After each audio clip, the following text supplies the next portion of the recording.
इस संसार के भय और पीड़ा को नष्ट करने के लिए अनेकों उपाय किए गए हैं। उन सभी उपायों का मूल है भगवान हरि। उनके चरण कमल सूर्य के समान हैं, जो अज्ञानता के अंधकार को मिटा देते हैं और योगियों के लिए मुक्ति का कारण बनते हैं। आइए इस अद्वितीय कथा की शुरुआत करते हैं। हिमालय के समीप मुनियों ने परम श्रेष्ठ मार्कंडेय मुनि से एक प्रश्न पूछा।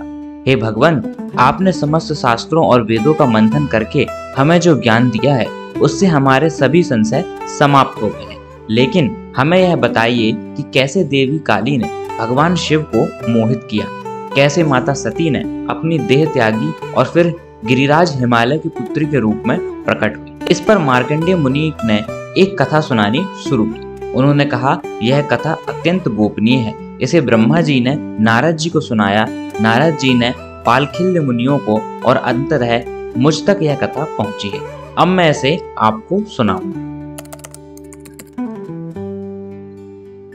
सृष्टि की शुरुआत में भगवान ब्रह्मा ने अपने मानस से प्रजापति, मरीचि, अत्रि, पुलह और अन्य ऋषियों को उत्पन्न किया। इसी समय ब्रह्मा जी के मानस से एक अद्भुत देवी प्रकट हुई, जिनका नाम संध्या रखा गया। संध्या इतनी सुंदर थी कि देवता, गंधर्व और ऋषि सभी उनकी ओर आकर्षित हो गए। संध्या देवी का रूप ऐसा था जैसे पूर्ण चंद्रमा की आभा हो।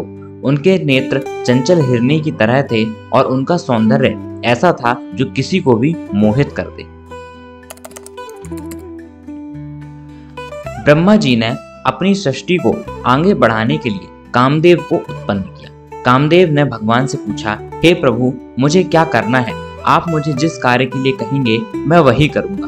ब्रह्मा जी ने कहा, तुम्हारा कार्य होगा संसार में प्रेम और आकर्षण का प्रसार करना। तुम्हारे बाणों से देव, दानव और मनुष्य सभी मोहित होंगे।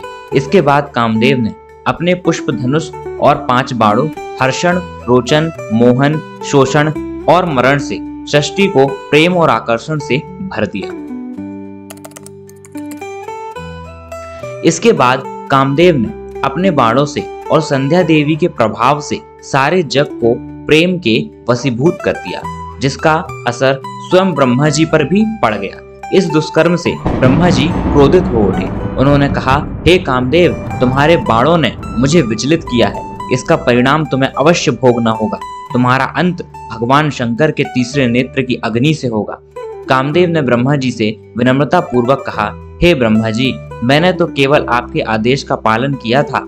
आपने ही मुझसे कहा था कि मैं तीनों लोकों के देवताओं को अपने बाणों का लक्ष्य बनाऊं। कृपया मुझे क्षमा करें। बताइए मेरी क्या गलती है?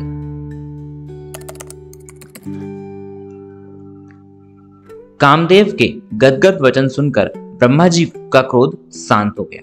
उन्होंने कहा, तुम्हारा अंत भगवान शंकर के तीसरे नेत्र की अग्नि से होगा, लेकिन उनकी कृपा से तुम्हें नया जीवन भी मिलेगा। जब भगवान शंकर स्वयं देवी पार्वती से विवाह करेंगे, तभी तुम्हारी पुनः शरीर की प्राप्ति होगी। इसी समय ब्रह्मा जी के कहने पर प्रजापति दक्ष ने अपनी देह से रति का सृजन किया और उसे कामदेव को अर्पित कर दिया। रति का सौंदर्य अद्वितीय था।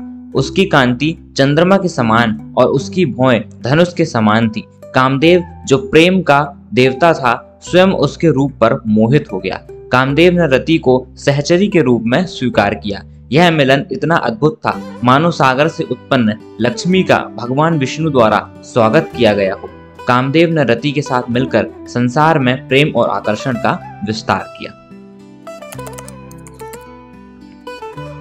रति के सौंदर्य को देखकर कामदेव ने सोचा, क्या विधाता ने मेरे बाणों से भी तेज गति वाले ये कटाक्ष बनाए हैं।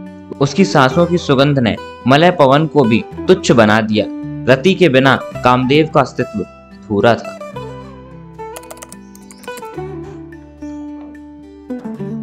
पूर्ण कालिका पुराण सुनने के लिए लाइक, शेयर, सब्सक्राइब।